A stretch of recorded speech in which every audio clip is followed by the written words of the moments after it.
Saudara-saudara, kembali Anda mengikuti Ranah Publik TVRI Yogyakarta. Dan seperti biasa, Ranah Publik TVRI Yogyakarta adalah sebuah acara yang mengajak Anda untuk berpikir kritis tentang masalah yang terjadi di seputaran kita, yang terjadi di masyarakat kita.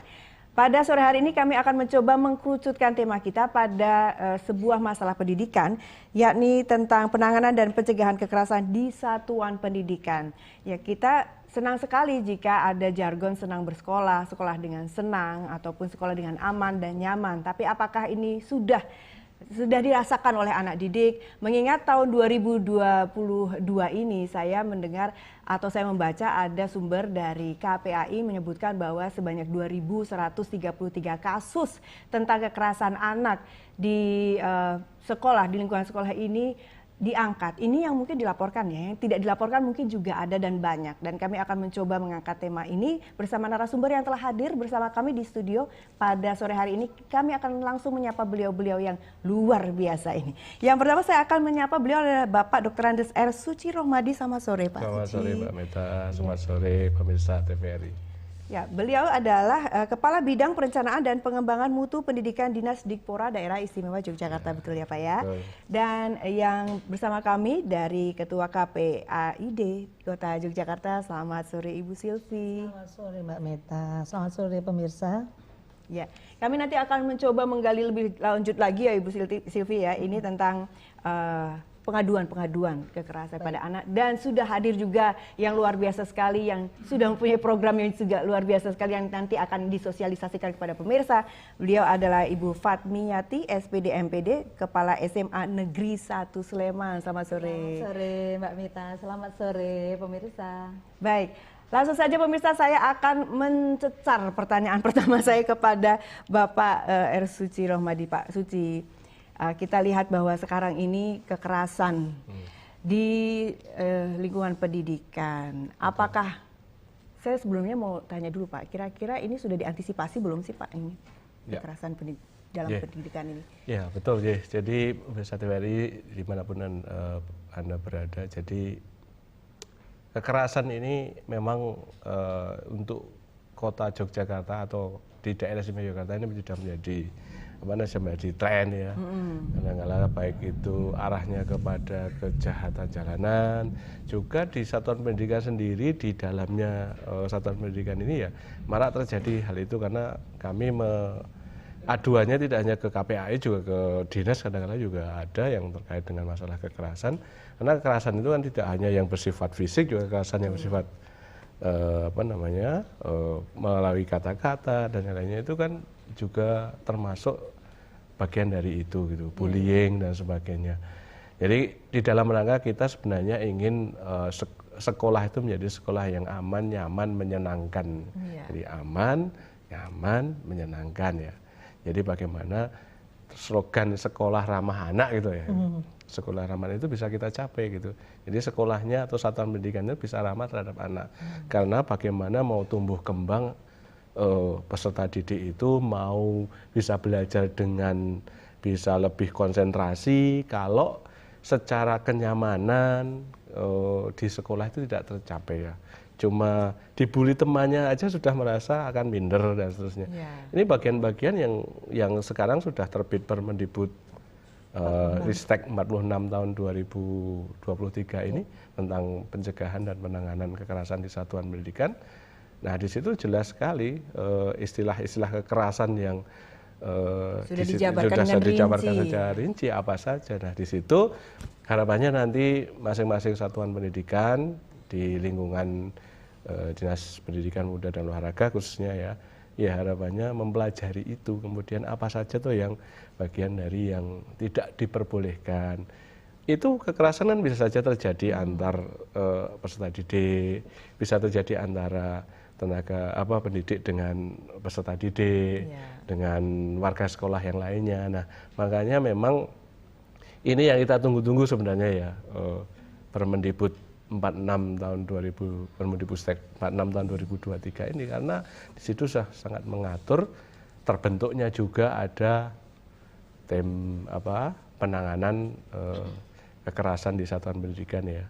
Kemudian nah ini yang kita pacu sekolah-sekolah untuk membentuk gitu.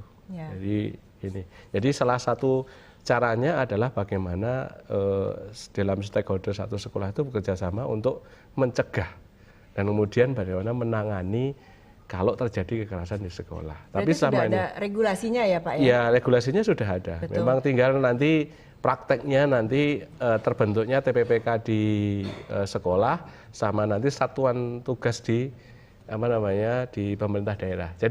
Jadi apa tanggung jawabnya itu tidak hanya di satuan pendidikan saja, termasuk pemerintah daerah, termasuk dinas. Baik. Itu yang bertanggung jawab. Kalau lembaganya dari lembaga pendidikannya dari PAUD sudah ada itu untuk regulasinya. Iya, jadi pencegahan dan penanganan itu memang mulai dari jenjang PAUD, TK, kemudian SD, SMP, SMA, SMK. Baik, nanti kami akan bedah lagi tentang satuan pengamanannya tersebut. Kami menuju ke Bu Silvi. Bu, ini apa benar ya dosa-dosanya itu ada intoleransi, kemudian ada perundungan, terus bullying itu ya Bu ya. Itu apa itu yang memicu kemudian banyaknya kasus-kasus tersebut, Ibu? Oke, baik. Kita sering tidak mengira ya bahwa anak-anak ini sudah berubah cara berinteraksinya. Baik. Tahun 2023 pada bulan April sampai bulan April itu kita mendapatkan 21 pengaduan. Baru sampai bulan April itu 21 pengaduan semuanya tentang kekerasan yang dilakukan di sekolah. Nah ini yang membuat kita risau sehingga KPAID Kota Yogyakarta akhirnya membuat survei ya Pak Suci ya. Membuat survei, kami mendapatkan sekitar 846 responden dan itu cukup besar ya surveinya dari tingkat SMP, SMA dan SMK. Dan ternyata ya betul 15% dari responden tersebut mengatakan pernah mengalami kekerasan. Ini kan cukup mengkhawatirkan ya. Kemudian kekerasannya yang paling besar itu yang dialami adalah kekerasan psikis. Justru kekerasan psikis, sekitar 15% dari seluruh responden mengatakan bahwa dia pernah mengalami kekerasan psikis, yaitu kekerasan yang seperti dihina, dipanggil nama bapaknya, itu kan sampai dari dulu sampai sekarang itu masih menjadi isu di dalam kekerasan psikis ya. Kemudian juga diancam. Nah, ini juga proses-proses kekerasan yang muncul yang banyak. Kemudian 14% itu baru kekerasan fisik. Kekerasan fisik itu mulai dipukul, dijambak, ditendang dan itu waktu 21 orang yang melapor itu sampai ke rumah sakit itu tidak hanya 1, 2, 5 orang. Kami ini sempat risau ada apa dengan anak-anak ini. Lalu 12% itu adalah perkelahian. Nah ini beda ya. Kalau perkelahian itu biasanya beberapa orang gitu ya. Nah terakhir itu kalau di tingkat SMA dan SMK, kalau SMP tidak ada, itu digosip dan difitnah. Nah ini menarik sekali. Pelakunya paling banyak adalah teman sendiri. Jadi sekitar 77% nanti bisa diakses di YouTube-nya KPAID, kita sudah expose itu di publik ya. 77% dilakukan oleh teman. Lalu 10% oleh guru. Nah ini kan yang juga menjadi perhatian kita ya, oleh guru. Dan bahkan 1,5% itu guru BK gitu ya. Jadi ini luar biasa kan. Guru BK ya. Jadi 2% itu adalah satpam atau kemudian 2% yang lain adalah pihak lain sebagai mitra. Kami menemukan di beberapa SMK itu menjadi korban kekerasan seksual untuk mitra tempat mereka melakukan kerja praktek. Nah, kalau tempatnya menarik juga ya, tempatnya itu di kelas, paling banyak itu di kelas. Sekitar 36% di ruang kelas ya. Kemudian 16% di halaman sekolah, lalu 9% di lapangan. Kemudian yang ingin saya highlight adalah 7% itu di kamar mandi. Nah, ini kan menjadi sebuah hal yang harus kita perhatikan. Bagaimana sarana prasarana sekolah itu harus menjadi perhatian, seperti adanya CCTV dan lain sebagainya, supaya guru dan para pembina dan pembimbing di sekolah itu bisa lebih bagus. Meneruskan Pak Suci, Permendikbud ini bagus sekali datangnya pada saat kita mempunyai dosa-dosa besar di dalam proses ini. Ini ada proses pendidikan, bagaimana kita lengah terhadap hal ini ya. Kemudian di Permendikbud ini juga bagus dibuat TPPK. Jadi tim pencegahan penanganan kekerasan di satuan pendidikan, dan itu koordinasi yang luar biasa. Permen ini sangat keren karena di situ sudah diceritakan juga, disebutkan juga sanksinya apa gitu ya, sehingga bisa tetap baik untuk anak-anak. Baik Bu, saya potong. Dulu kan kita tahunya bahwa kalau anak-anak ini nakal itu tawuran, berkelahi saja. Sebenarnya pergeseran kemudian langsung ada kekerasan seksual dan terus bullying, itu sejak kapan? Apa memang dari dulu tapi tidak terekspos, atau sekarang karena ada sosial media, itu sekitar tahun kapan itu jadi seperti itu? Pengaruh sosial media ini memang luar biasa. Ya, jadi bagaimana anak-anak kemudian belajar budaya baru, kan budaya yang mereka pelajari, bagaimana berperilaku menjadi sebuah budaya yang baru di dalam sosial media. Ini kalau tidak disiapkan mentalnya ya terjadinya kan seperti ini, chaos ya. Nah, salah satunya yang kami sinyalir sebagai salah satu diskusi kemarin itu. Jadi bagaimana sosial media ini dibiarkan begitu saja. Jadi misalnya ya salah satu contoh di sekolah dasar, Free Fire, saya menyebut nama game ya, Free Fire, Mobile Legends, PUBG, itu dimainkan oleh anak-anak SD. Di mana mental set mereka kan belum siap. Kalau mereka memainkan game-game kekerasan, tentu saja metakognitifnya atau peta kognitifnya itu sudah bisa merekam, kemudian itulah yang akan muncul dalam tindakan mereka. Jadi anak dimbleki, anak diancam dengan cutter, temennya itu diancam dengan cutter dan lain sebagainya. Itu jadi sesuatu yang biasa di sekolah. Kebetulan guru menganggap cuma main-main. Nah, sosialisasi terhadap kekerasan itu bentuknya apa saja, perundungan itu seperti apa. Ini tampaknya memang harus banyak dilakukan oleh teman-teman semua. Baik, kami menuju ke Bu Fatmi. Bu Fatmi sebagai Kepala SMA Negeri 1 Sleman, melihat fenomena seperti ini, ada tidak kemudian penangkalan, pencegahannya dulu Ibu? Iya. Terima kasih para pemirsa TVRI yang budiman. Assalamualaikum warahmatullahi wabarakatuh. Waalaikumsalam. Menindaklanjuti dari apa yang diamanahkan di dalam Sidiknas, bahwa satuan pendidikan ini harus berfungsi untuk mewujudkan manusia yang berkarakter dan bermartabat. Nah, tentu di satuan pendidikan yang anggotanya, anak-anaknya, baik itu guru, tenaga kependidikan, orang tua, ini berasal dari berbagai macam latar belakang. Baik latar belakang sosial, tingkat ekonomi, fisik, ini sangat beragam. Nah, tentunya keberagaman ini apabila tidak dikelola dengan baik, maka ini akan menjadi sebuah pemicu adanya sebuah penyimpangan. Nah, kita ingat pada ini ya, Bapak pendidikan kita ya, Ki Hajar Dewantoro, di mana pusat pendidikan itu kan ada 3, keluarga, masyarakat, dan sekolah.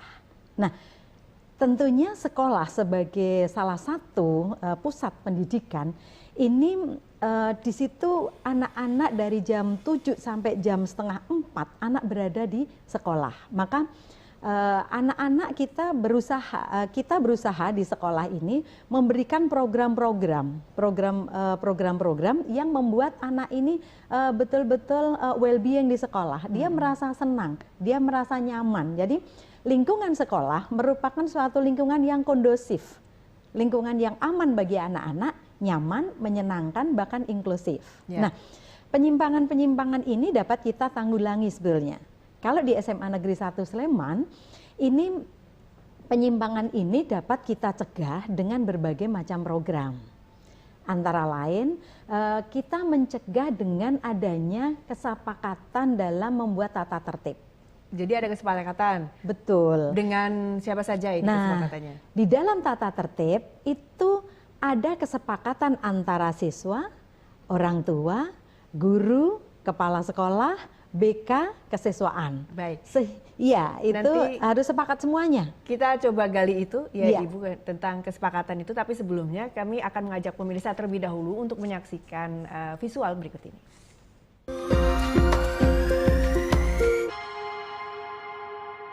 Jenis jenis ikan air tawar yang populer dibudidayakan dan banyak digemari masyarakat untuk dikonsumsi. Pada dasarnya gurami termasuk hewan pemakan segala atau omnivora tetapi lebih ke herbivora. Jenis makanan tersebut tentu berkorelasi dengan umurnya. Oleh karena itu dalam budidaya ikan gurami banyak sekali segmen usaha yang bisa dipilih menyesuaikan keinginan dan kemampuan pembudidaya. Mulai dari segmen pembenihan, segmen pendederan, dan segmen pembesaran. Alasan saya memilih budidaya ikan gurami, satu perawatannya mudah, yang kedua satu-satunya ikan bersisik yang dapat hidup di kadar oksigen yang rendah. Jadinya saya bisa hemat air, dapat keuntungannya lebih tinggi gitu. Jangan lupa saksikan Teknotani setiap hari Senin pukul 10.30 dan Selasa pukul 16.30 di TVRI Jogja. Idenya bau sampah mulu. Pengin bau sate orang jajaran kono. Lagi perkara sampah iki kok kepiye nang nggon omahku kok iso ra dijipuki sampahe kok tak dukuh wis dijipuki urung. Apane? Sampahe karo Mas Runggan. Urung. Lah lah. Ini kan pancen tak koleksi dhisik. Tersampah kaya aku ngene iki. Oh, kuwi pahlawan lho tak arani. Ora nyambut gawe mergo ora duwe ijazah yo. Anjir sok-sok pahlawan. Aku penjaluk iki ming sepele lho, Nil. Ming tak kon nyusahke antarane praktik kertas ki dhewekno sing demek-demek sing sisa makanan rumah tangga, rumpesan sayur iki dhewekno. Dadi penak iki mengelola ngene iki. Sok nyepelekke barang sing ketoke sepele. Nah. Jangan lupa saksikan Angkringan setiap hari Rabu pukul 20 dan Minggu pukul 17 hanya di TVRI Jogja.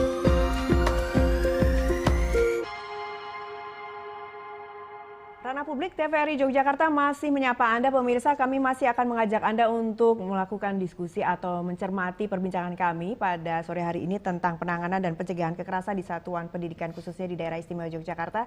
Kembali kami menuju Bu Fatmi. Silakan Ibu, tadi ada kemudian kesepakatan. Ya. Jadi tata tertib itu dibuat kesepakatan. Nah, sehingga tata tertib ini nanti akan ditegak hormati.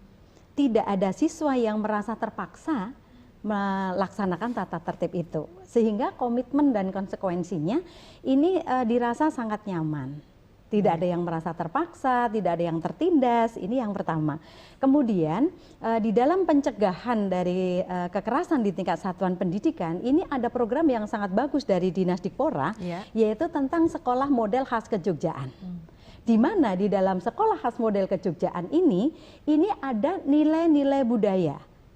Trilogi filosofi Yogyakarta ini dilakukan pembiasaan-pembiasaan di sekolah. Nah, sehingga anak-anak ini dikenalkan tentang nilai-nilai budaya yang ada di Yogyakarta ini. Nah, ternyata dari penerapan atau implementasi sekolah khas kejogjaan ini, anak itu hatinya menjadi halus. Baik. Iya, ini program bisa sangat baik karena di dalamnya ini nilai-nilainya itu sangat bagus. Misalnya saja kita Hamemayu Hayuning Bawono. Nah, anak-anak harus bersama-sama bergotong royong untuk melestarikan lingkungannya. Baik, nah, saya potong terlebih dahulu. Iya. Ibu, itu menarik sekali bahwa kita ada program tentang kebudayaan dimasuk di situ. Tapi mengapa angka kekerasan kita masih juga tinggi? Ya. Jadi ini yang disebut perimbangan ya, kayak kita tarik-menarik ya. Bagaimana pengaruh dari interaksi melalui media sosial dan interaksi apa yang dia tonton dengan apa yang terjadi di sekolah ini memang harus secara konsisten dilakukan oleh 3 pilar tadi. Kalau Bu Fatmi mengatakan bahwa tiga pilarnya harus berfungsi semua, sekolah, rumah, masyarakat, artinya ketiganya harus kompak. Baik. Kadang-kadang ini yang tidak terjadi. Betul. Oke, menandatangani surat kesepakatan, tapi di rumah apakah nilai-nilai tersebut juga diterapkan? Ya. Nah, karena tidak mungkin di dalam, saya kebetulan psikolog ya, tidak mungkin sebuah karakter itu hanya dibangun beberapa jam saja di sekolah. Tentu saja kerjasama yang baik antara sekolah dan keluarga di dalam kompak, artinya ya sama-sama membangun Hamemayu Hayuning Bawono let's say, atau bagaimana sisi kemanusiaan dibangun, kemudian ada banyak hal yang di toleransi misalnya sama-sama dibangun oleh orang tua dan sekolah, plus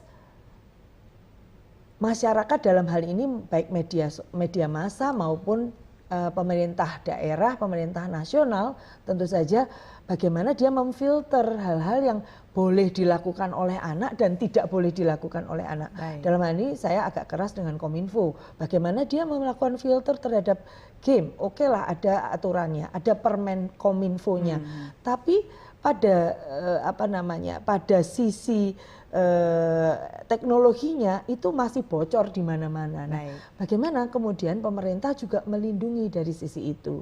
Ini tampaknya tidak cukup hanya di sekolah saja gitu maksud Kami saya. potong, kami ke Pak Suci. Pak Suci, kalau misalnya sekolah sudah berusaha, rumah juga sudah harus berusaha, kami ingin mengetahui bagaimana pemerintah maksimal untuk meratakan sosialisasinya, kemudian maksimal dalam juga membantu ini tim ini bergerak gitu Pak. Ya, yang pertama tentu saja sudah kami sampaikan di depan. Kalau sudah semuanya itu membentuk TPPK, kemudian nanti juga ada Satgas, kebetulan kita juga ada Satgas di tingkat pemerintah daerah, maka yang harus dilakukan berikutnya adalah bagaimana mereka memahami bagaimana apa yang disebut kekerasan, bagaimana cara penanganannya, bagaimana mereka melapor, melihat ada kekerasan harus melapor kemana. Mereka ini kan sudah dibentuk TPPK, tapi saya yakin saya harus nanti model mekanisme kerjanya seperti apa. Nah ini yang saya kira, ini kami kemarin untuk seluruh Indonesia, Jogja itu terbaik pembentukan TPPK. Kita sudah sekian 80-an 5% sendiri sudah membentuk, mudah-mudahan nanti ini kita dorong terus untuk yang belum membentuk TPPK. Nah itu salah satu yang kita dorong itu. Kalau sudah, maka yang kemudian yang berikutnya adalah kita untuk lebih masif mensosialisasikan itu gitu. Sehingga tidak terjadi kekerasan lagi di satuan pendidikan. Termasuk tadi Bu Fat juga mengatakan bahwa terjadinya kekerasan di satuan pendidikan itu memang karena di sekolahnya itu ada nggak banyak kegiatan positifnya atau tidak. Ya. Kalau semakin banyak kegiatan positifnya, saya yakin mereka tidak akan lari ke nongkrong, ke hal-hal lain, atau membuli temannya atau itu, karena mereka sibuk dengan kegiatan-kegiatan boleh budaya, boleh sains, boleh olahraga. Tetapi intinya adalah sekolah yang sudah melakukan banyak kegiatan-kegiatan positif, saya yakin angka untuk terjadinya kekerasannya juga kecil. Ya, ada sekolah tidak sih Pak untuk percontohan ini gitu? Ya, kami sudah lakukan beberapa di tempatnya Bu Fat itu bisa jadi juga salah satunya ya. Artinya kan kami kemarin lihat ke sana kegiatan budayanya juga cukup bagus. Salah satunya atau satu-satunya Pak? Iya salah satu karena ada beberapa juga. Ada juga misalnya di SMA 3 itu kan kegiatan siswanya juga banyak. Nah, ini kita mendorong untuk itu. Jadi ada peran aktif dari satuan pendidikan untuk itu. Nah kami di pemerintah daerah dalam hal ini dinas, karena kami itu juga di Permendikbudristek itu sebagai bagian yang punya tanggung jawab. Jadi tidak hanya tanggung jawab ke sekolah, termasuk kami bermitra KPAI, kemudian nanti juga ada DP3, AP2, karena katanya kita saling saling kerjasama dalam rangka bagaimana memutus mata rantai adanya kekerasan di satuan pendidikan. Kalau untuk guru sendiri apakah memang sudah ada perlindungannya Pak? Karena tadi ada sekian persen dari guru, khususnya guru BK gitu. Kejadiannya guru BK atau ada regulasi khusus, undang-undang khusus untuk melindungi. Di Permendikbud itu ada. Di Permendikbud ada. Sudah ada.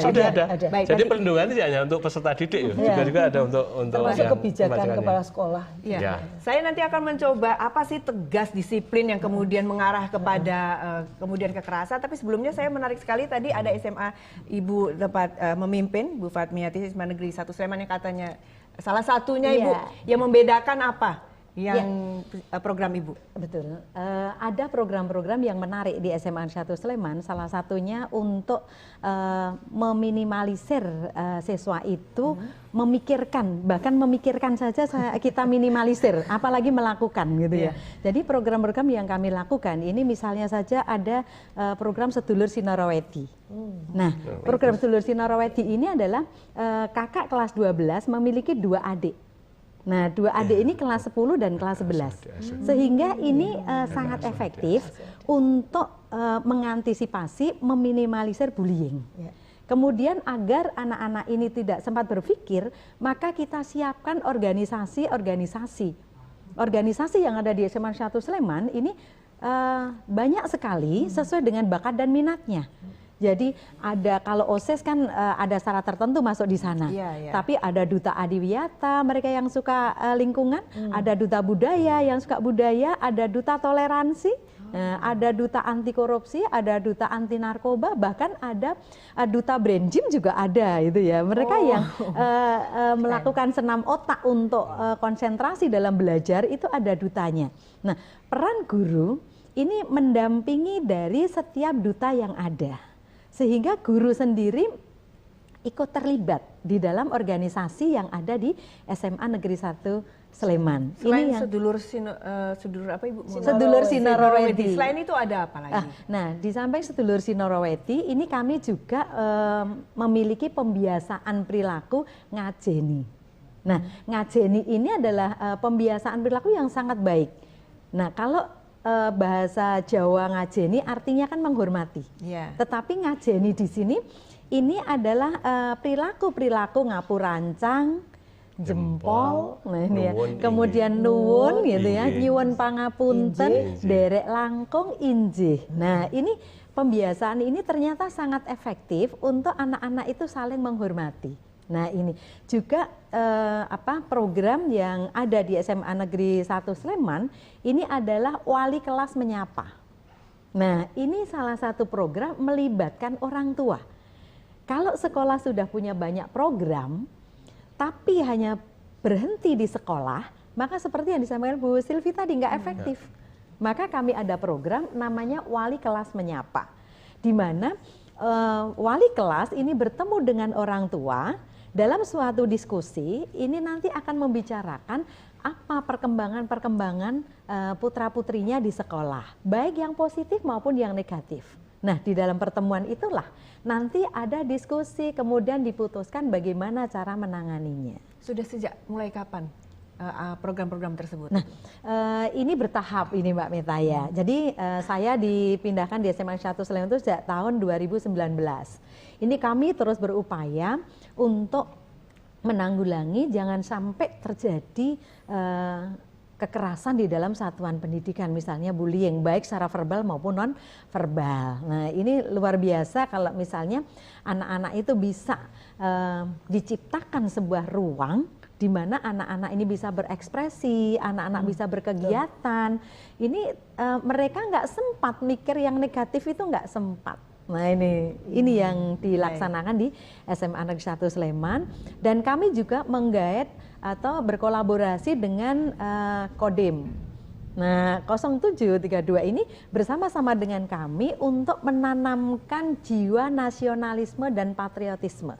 Nah, dari penanaman nilai-nilai inilah anak-anak menjadi berkarakter. Ini baik, saya ke Bu Silvi kembali. Bu, kalau saya lihat tadi kan programnya bagus ya Ibu ya. Tapi kalau kita lihat sekarang antara SD, SMP, ini sudah masuk ke tahap SMA. Kemudian ini kasus terbanyak tuh SMA, SMP, SD atau rata? SD lalu SMP ya. SMA itu malah sudah lebih dengan kegiatan lebih, banyak. Ya. SD banyak SD. Jadi bahkan kami itu sering, tidak jarang menerima mereka berkonflik dan dua-duanya datang ke KPAI bersama pengacara. SD itu. Wow. Nah, itu sudah ya awalnya kita kaget, tapi itu udah mafhum ya. Sekarang jadi anak-anak itu padahal konflik di sekolah itu sebetulnya kan alat bagaimana anak belajar untuk resolusi konfliknya ya. Secara natural. Tapi kan ini selalu sering kali lah di SD itu terjadi konflik dan kemudian orang tua mengintervensi sehingga itu tidak terjadi secara natural, malah terjadi pembulian di grup WA orang tua itu sendiri. Ini PR tersendiri. Baik. Kami akan mencoba lagi bagaimana sih pemirsa kita ini supaya anak-anak ini terbebas dan lebih sehat lagi bersekolah, dan sekolah juga sehat bagi anak-anak. Kita akan mencoba menggali lagi dengan narasumber kami, tapi sebelumnya kami akan mengajak Anda untuk menyaksikan pariwara berikut ini.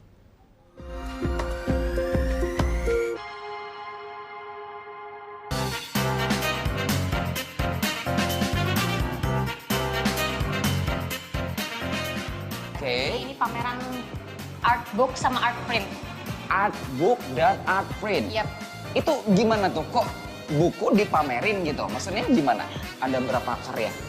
Kalau di sini, di pameran buku ini ada 59 art print sama 49 art book. Islisa Santi Syndicate itu adalah grup galeri yang udah ada di Jogja dari 1994. Jadi hampir 2 dekade. Jangan lupa saksikan In Frame setiap hari Kamis pukul 13.30 dan Sabtu pukul 14.30 hanya di TVRI Jogja. Insporta, informasi seputar olahraga dan kesehatan. Permainan baseball terdiri dari 9 inning dan dimainkan 9 orang per tim. Meski berada di bawah satu organisasi yang sama, baseball dan softball adalah 2 olahraga yang berbeda. Ukuran lapangan, bola, dan kayu pemukulnya pun berbeda. Ada kejuaraan yang rutin yang diadakan oleh PB PON sehingga puncak emasnya nanti mereka di usia 25 udah mulai bisa berkarir untuk prestasi mereka. Pengalaman pertama itu kompetisi, benar-benar pertama banget setelah waktu itu mulai latihan SMA itu ya. Jangan lupa saksikan Insporta setiap hari Kamis pukul 15 dan Jumat pukul 11.30 hanya di TVRI Jogja.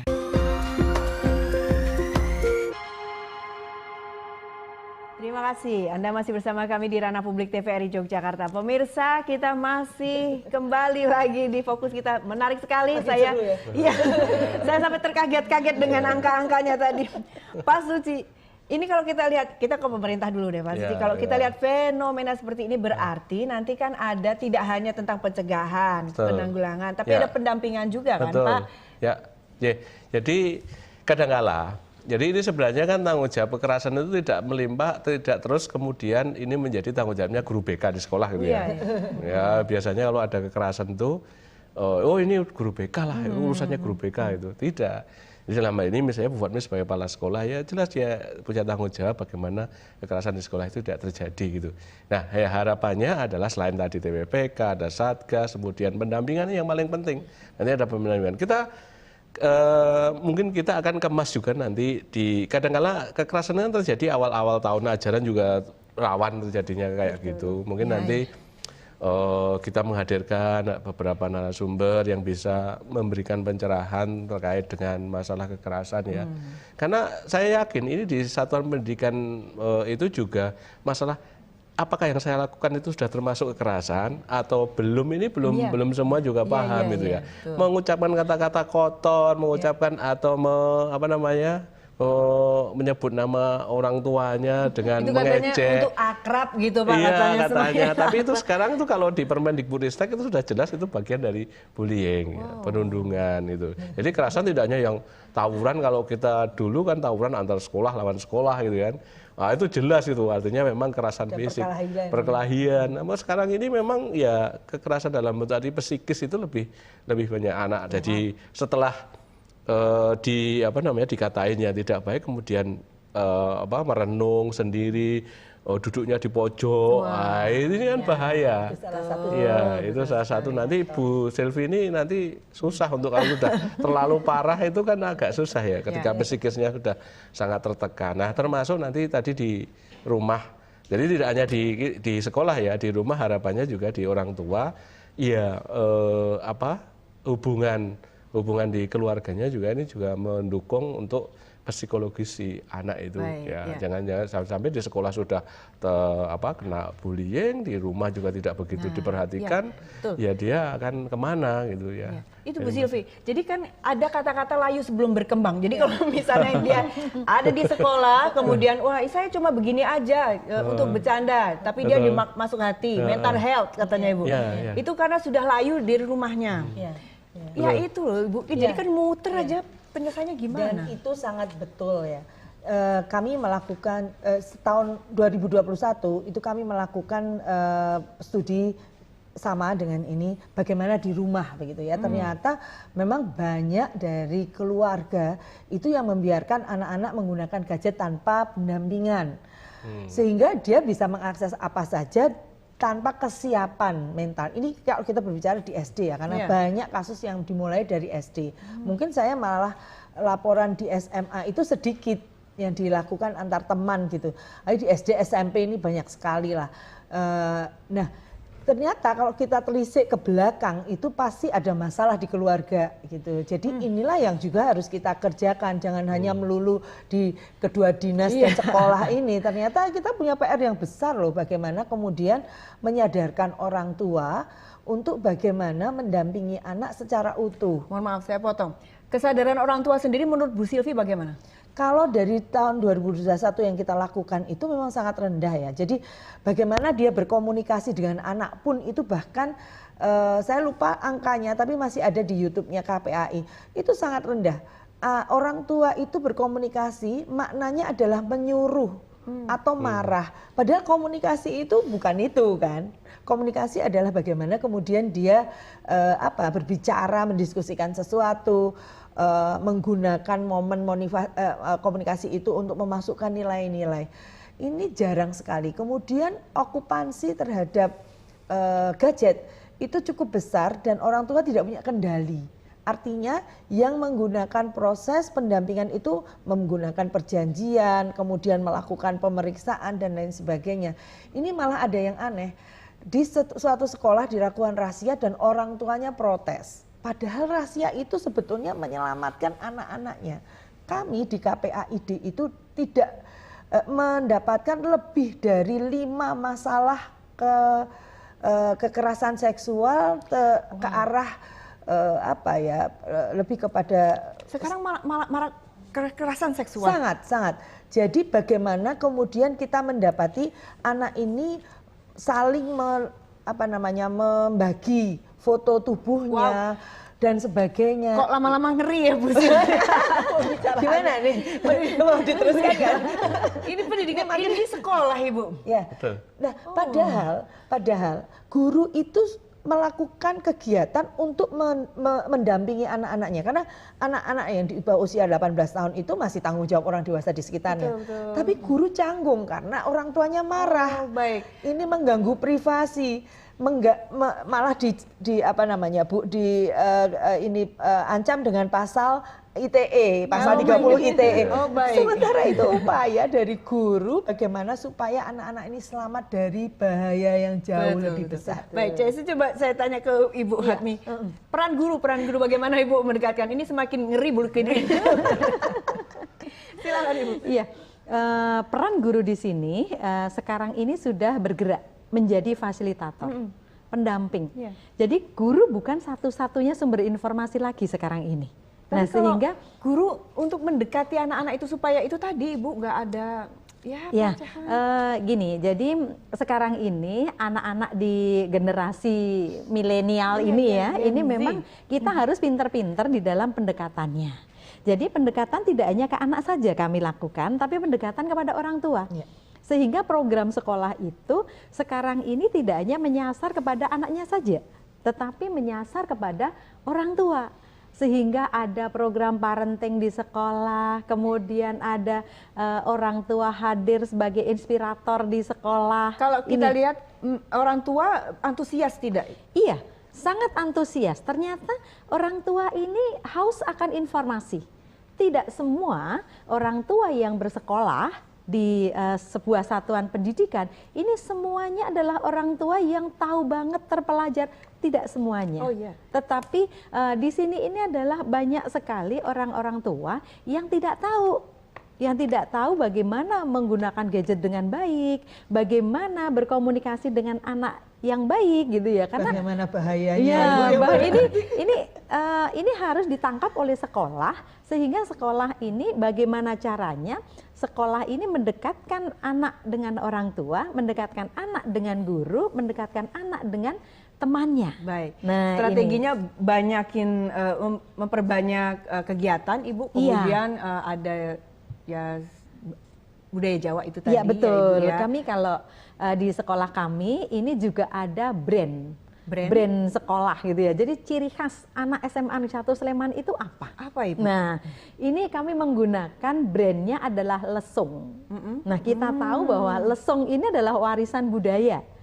Tapi di SMA 1 Sleman, lesung bukanlah sekedar lesung yang hanya digunakan untuk menumbuk padi. Tetapi lesung ini adalah jargon atau kata-kata juang. Apa itu, Bu? L-nya adalah lantip ing pamawas. Harus pinter anak-anak itu.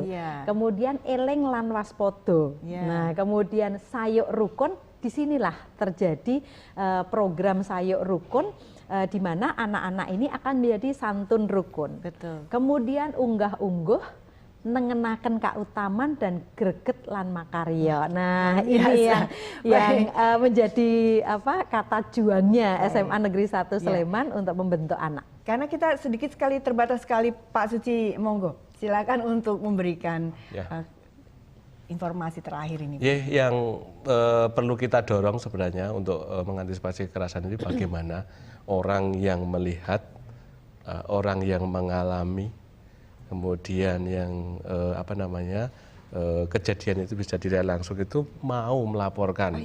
Mau. Kalau ini karena apa? Kasus-kasus kekerasan itu terungkap karena apa? Pengakuan.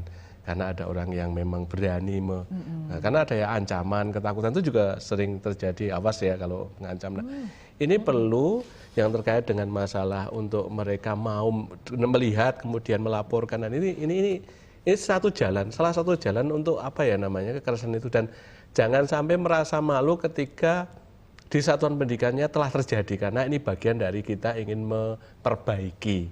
Jadi kalau ada sekolah kok ada terus kemudian terungkap terus menjadi wah sekolah saya akan menyemar, tidak.